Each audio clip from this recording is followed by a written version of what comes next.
Hello, everyone, and welcome to Talking Class with Roland-ish. I'm Matt, and in this video, I'm going to break down all the features you get playing levels 1 through 20 in the Ranger class for D&D's 5.5e or the 2024 Player's Handbook.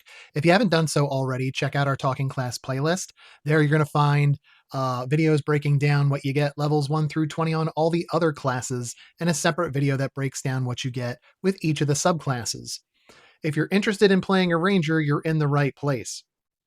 This is a great view or a visual of what a ranger is. They're very in tune with nature. Oftentimes, they're pictured with an animal because they are great at handling them. There is a subclass dedicated to it called Beastmaster.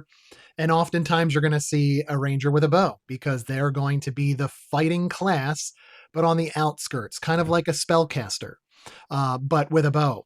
That's not to say that they can't fight in close combat. They absolutely can, but this is typically how they're depicted. Um, as far as the traits are concerned, the primary ability here is going to be dexterity and wisdom. Dexterity obviously comes into play when you're using ranged weapons, and wisdom will come into play because that would be your spellcasting ability. You do have some spellcasting, but not a lot. We'll get into that. Your hit point die is a d10, so this is representative of a slightly higher than average hit die because you're a fighting class. The saving throw proficiencies here would be strength and dexterity. This is, I think, pretty on par with, I think the paladin class is built very similar, where it seems to be their saving throw proficiencies are one of an athlete. So that makes sense to me. For skill proficiencies, you get to choose 3 out of animal handling, athletics, insight, investigation, nature, perception, stealth, or survival. If you want to go the nature route, I would recommending taking survival because you'd be able to track things like footprints and be able to find certain things.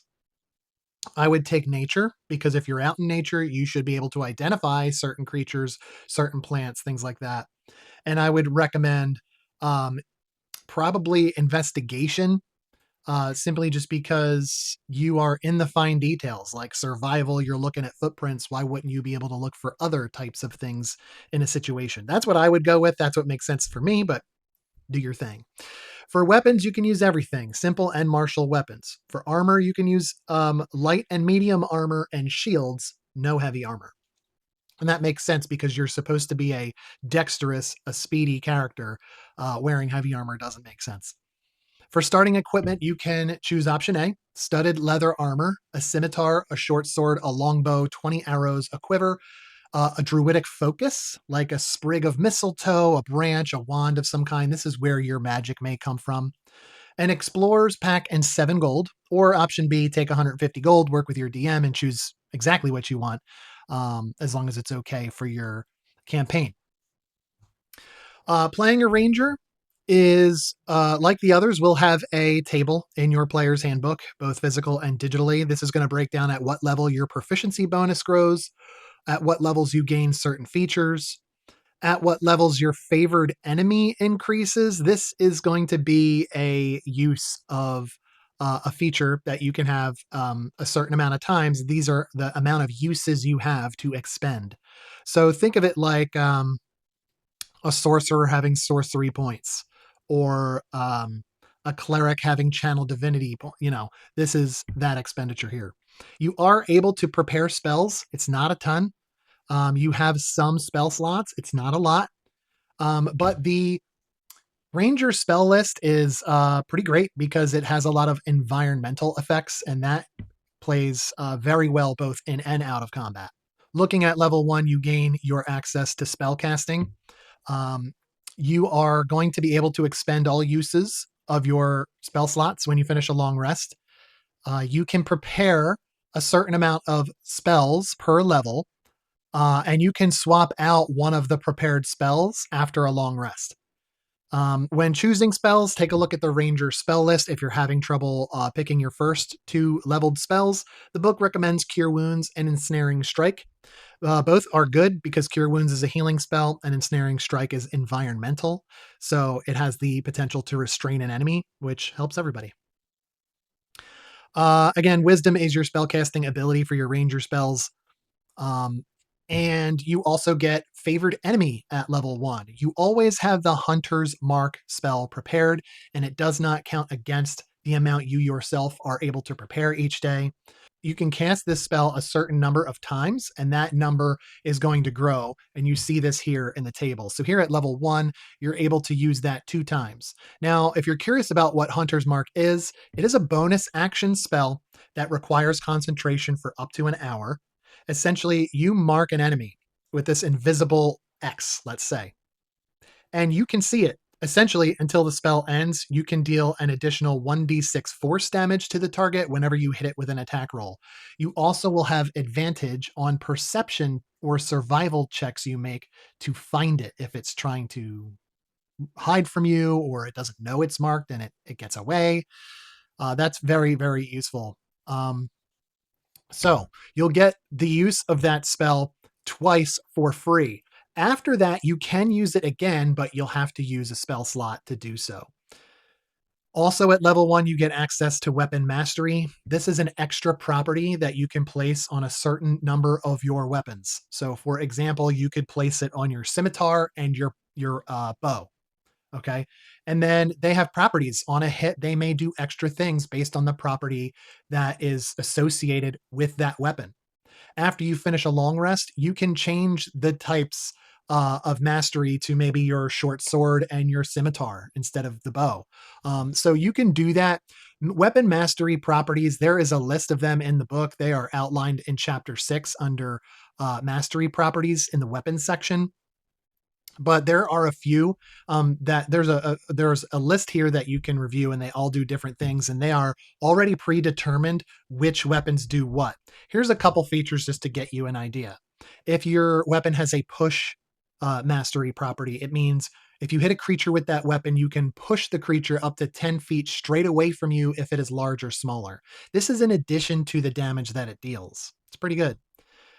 Slow, if your weapon has the slow property, if you hit a creature with this weapon and deal damage to it, you can reduce its speed by 10 feet until the start of your next turn. If the creature is hit more than once by weapons that have this property, speed reduction does not exceed 10 feet, so it does not stack. But hey, it's a little bit of extra that you can get with your weapon, and only the fighting classes, like the Ranger, have access to this mastery property. It's very good. At level 2, you get Deft Explorer. Two things happen here. First, you get expertise. So choose a skill that you have proficiency in.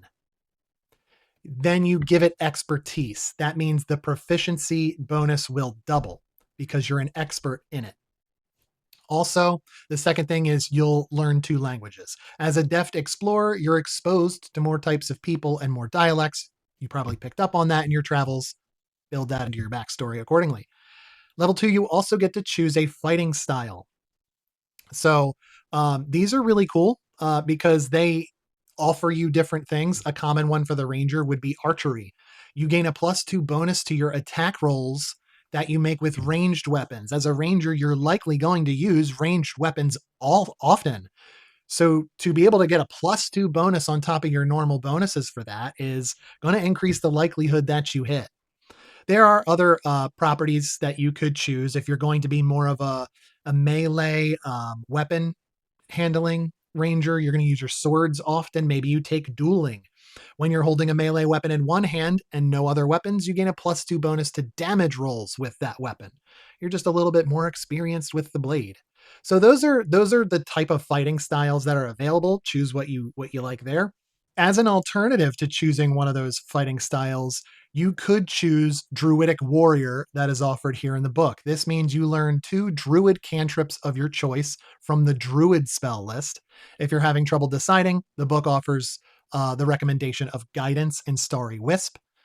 And those cantrips will count as ranger spells for you, and thus you'll be able to cast them using your wisdom ability modifier for it like you do all your other spells. At level 3, you get to pick your subclass. There are 4 options for the Ranger. They are the Beastmaster, the Fey Wanderer, the Gloomstalker, and the Hunter. This video will not break down the features you get with those. There will be a separate video called 5.5e Ranger Subclasses that will break down everything you get with all 4 of those. Check that out in our Talking Class playlist. At level 4, and again at level 8, 12, and 16, you get the ability score modifier, which means you can choose one of your ability scores and increase it by 2 points, or take two of your ability scores and increase each by 1 point. Remember, when your ability score is at an odd number, increasing it to an even number is what gets the modifier to then change and go up. So keep that in mind as you're looking at ability score modifiers. It might help you make the most out of your decisions and make it easier. You could forego the ability score modifier and choose a feat from chapter 5. There are many. So take a look, consult with your DM, and no, do not choose an epic boon feat at any of those levels. It comes much past level 16. At level 5, you gain extra attack. This means anytime you take the attack action, you're attacking twice, not once. Level 6, you get roving. This means your speed increases by 10 feet while you're not wearing heavy armor. You're not proficient with heavy armor, so you shouldn't be wearing it anyway. But if you did take a feat that allowed you to wear heavy armor, you're not going to gain the benefit of roaming, so why bother? You also have a climb speed and a swim speed equal to your speed. So not only do you have that walking speed, but you're going to be useful in other areas as well, other environments. At level 9, this is awesome. You get expertise.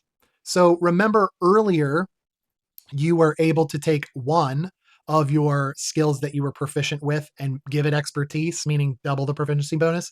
Here at level 9, you choose two more of your skills that you are proficient in and make them expertise. So now at this point, you would have 3 total that you're an expert in. That just means your modifier is really high, increasing the likelihood of your success because you're an expert in those skills. At level 10, you become tireless. So you get the following benefits. First, temporary hit points. As a magic action, you can give yourself a number of temporary hit points equal to 1d8 plus your wisdom modifier. You can use this action a number of times equal to your wisdom modifier number and regain all expended uses of this when you finish a long rest. You also have a feature called decrease exhaustion.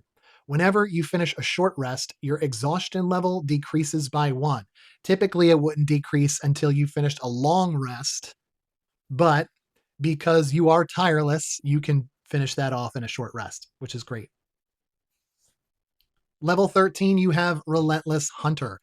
Taking damage does not break your concentration on Hunter's Mark, which remember requires an hour of concentration when you've marked an enemy. What's great about this, and as a reminder, when you are utilizing a concentration spell, if you get hit with by a weapon, by a spell that will do damage, you need to make a Constitution saving throw when you take that damage. The DC, or the difficulty class you need to meet or beat, is going to equal 10 or half the damage you just took, whichever is greater. Making that Constitution save and a success means you keep your concentration. You take the damage, but it doesn't break your concentration on the spell. You fail that save, the spell is stopped where it is. So this at level 13, taking damage, not going to break your concentration, at least on Hunter's Mark, is a great feature to have. Level 14, you get Nature's Veil. As a bonus action, you give yourself the invisible condition until the end of your next turn. You can use this feature a number of times equal to your wisdom modifier, and you regain all expended uses of it after you finish a long rest. Now, at higher level adventures, level 17, you become Precise Hunter. You have advantage on all attack rolls against the creature you've currently marked with your Hunter's Mark. Now remember, Hunter's Mark is just going to do an extra bit of force damage and give you advantage on being able to find that person. Now at level 17, that person or that creature, that enemy that is marked, you also get advantage on your attack roll. So this grows now with you, and that is a callback all the way to favorite enemy at level 1, which is nice. At level 18, you gain Feral Senses. This means you're going to gain Blind Sight for 30 feet. This is really big. As a reminder, Blind Sight in that range of 30 feet means you can see anything that isn't behind total cover, even if you have the blinded condition or are in darkness. Notice that darkness is capitalized. That includes the darkness spell. A lot of times there's the argument of, well, magical darkness, nobody could see through that. Blind sight can. That is why darkness in that description is capitalized. Moreover, in that range, you can see something that has the invisible condition. So to be able to see invisible creatures, something that's not in total cover in 30 feet is really going to help, especially on the battlefield, especially if you're fighting in close contact or you shooting from a distance. 30 feet's enough to be out of potential danger. So it's a pretty good feature to have. At level 19, this is where you choose an epic boon feat listed in Chapter 5. If you're having trouble choosing one, the book recommends the Boon of Dimensional Travel. It is a great one to choose. First, you get an ability score modifier of +1 to any ability score of your choice, even above 20 to a max of 30, because some magic items can take your ability scores higher than 20. This would stack with that, which is great. The Boon of Dimensional Travel would also allow you to immediately, after you take the attack action or the magic action, teleport up to 30 feet in an unoccupied space you can see. So to be able to just do it is fantastic. I love that. I love to be able to have a fighter jumping around the boards. Jumping around the map is fun. Okay. Level 20, you become a foe slayer. The damage die of your hunter's mark is now a D10 versus a D6. So that's pretty great. You should be hitting harder here at level 20. You're a legendary fighter at this point. So that's pretty great. Okay.